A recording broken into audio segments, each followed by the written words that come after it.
Welcome! Today on Blood, Sweat, and Beers, we are going to make beer. Without blood or sweat in it. All right, let's get started. Got these two brew kits. They're extract brew kits. I bought them from Amazon. As you can see, it's red ale, both of them. They're both 5 gallons. We're gonna make a total of 10. We're just gonna combine it. You'll see the brew kettle here in a second. I had these leftover hops, 2 ounces of Warrior, 2 ounces of Citra, 2 ounces of Mosaic. So I'm not a huge fan of red ales, although, I'll drink it, but I much rather like red IPAs. Really cool, kind of unique.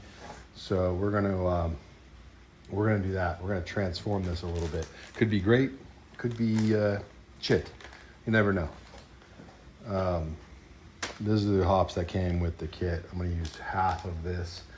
I went into ChatGPT and I had it create me a hop schedule, which I will explain later. So all these in a 60-minute boil, all these will go in a regimented time schedule. We'll go over that step by step. This is gonna be the easiest way for anybody to make beer at home. I usually do it via all grain, but that's a completely different situation. And I haven't upgraded my mash tun to accept or to do a 10-gallon batch. So we're gonna get the everything cleaned up and we're gonna start moving here.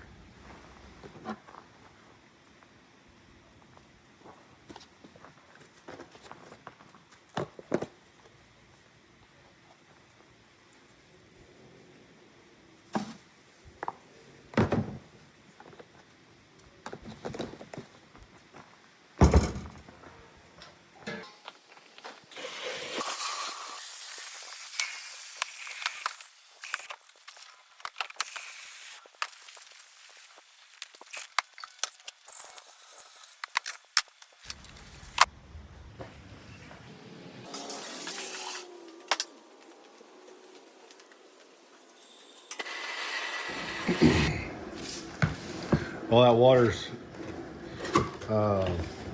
heating up the temperature here, which they're saying is 150 to 165 degrees, so it's a little cool out.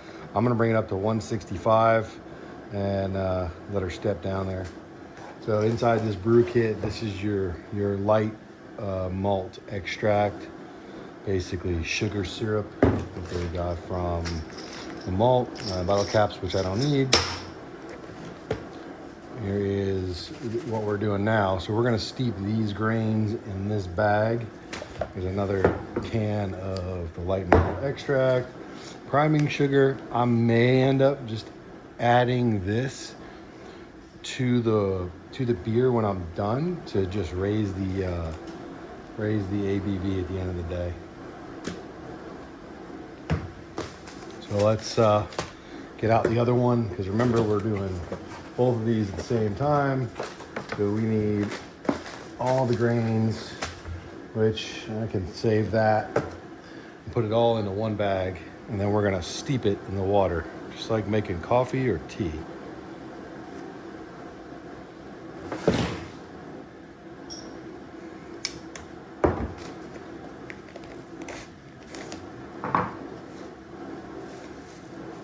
It's gonna make a mess. It is what it is.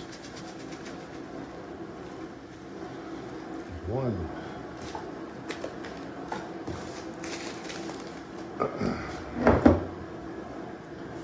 And they're calling the steep approximately 20 minutes, and do not squeeze the bags. Let them drain. I'll show you what I'm gonna do to allow it to drain back into the water.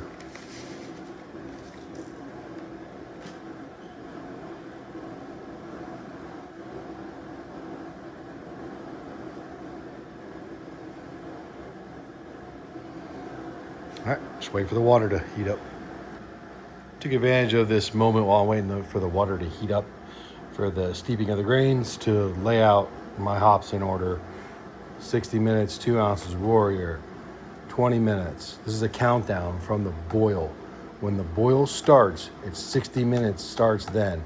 So at the 20-minute mark, 1.5 ounces of German Northern Brewer. At the 10-minute mark left, 2 ounces of Citra. 5 minutes left, 2 ounces of Mosaic, and WP is Whirlpool. I don't have a Whirlpool. I am the Whirlpool, so I'm just gonna spin it around in a circle. Then we'll add that 1.5 ounces of German hops, and then we wait for it to cool down.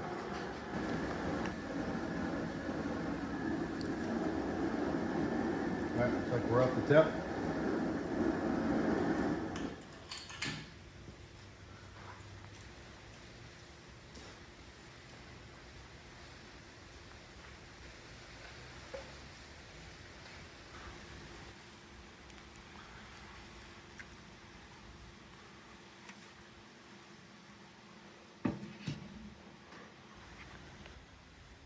All right, our 20 minutes is up for that grain steeping. So we're gonna give this a last little, whoops. Well, yeah, that's hot. All right, we're back. Last little shake here. And then we're gonna go ahead and give this paddle a twist and just hang it right in here so that it can drain. And in the meantime, we're gonna start heating this up to a boil.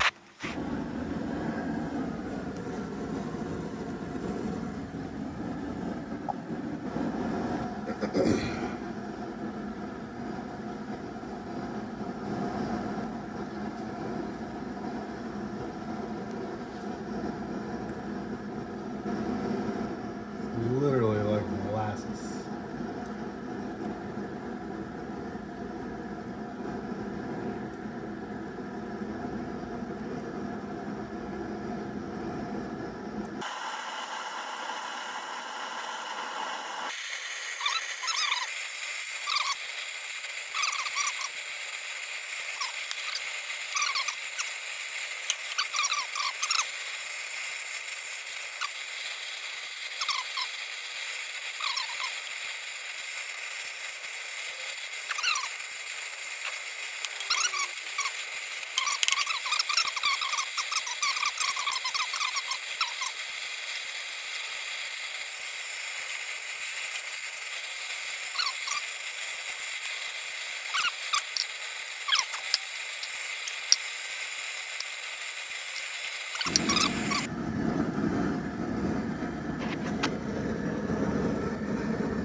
So something I forgot to mention before I did this, I topped the water or the volume inside the kettle up to about 11.5 gallons or so to account for the boil loss, almost 12 gallons.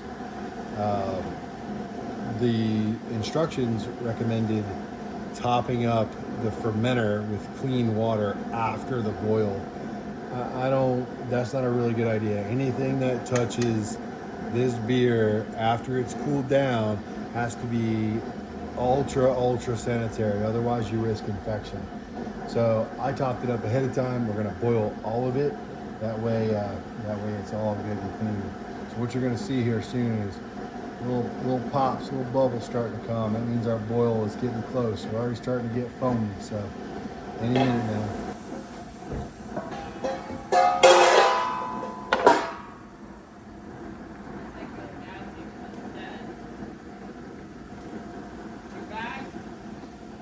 Please. There we go.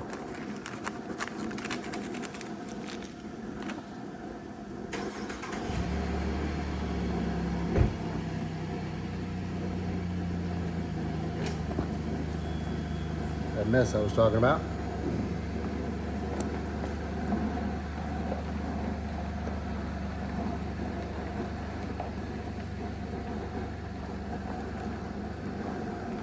And that starts the 60-minute timer.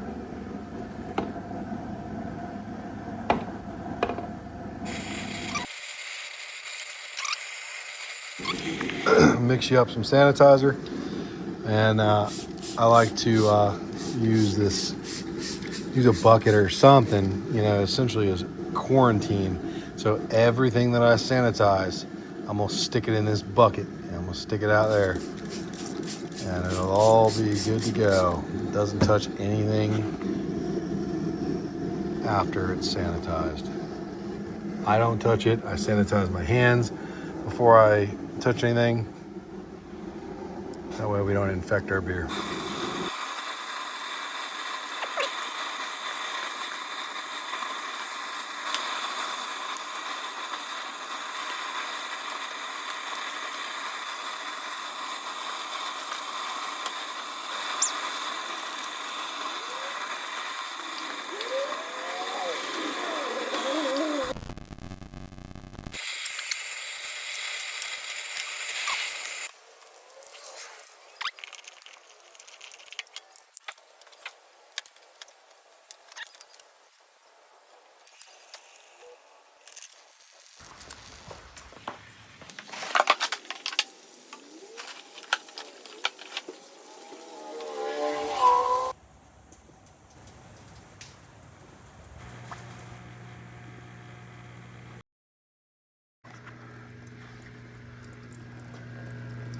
Figured I might as well thaw out some ribs in the process.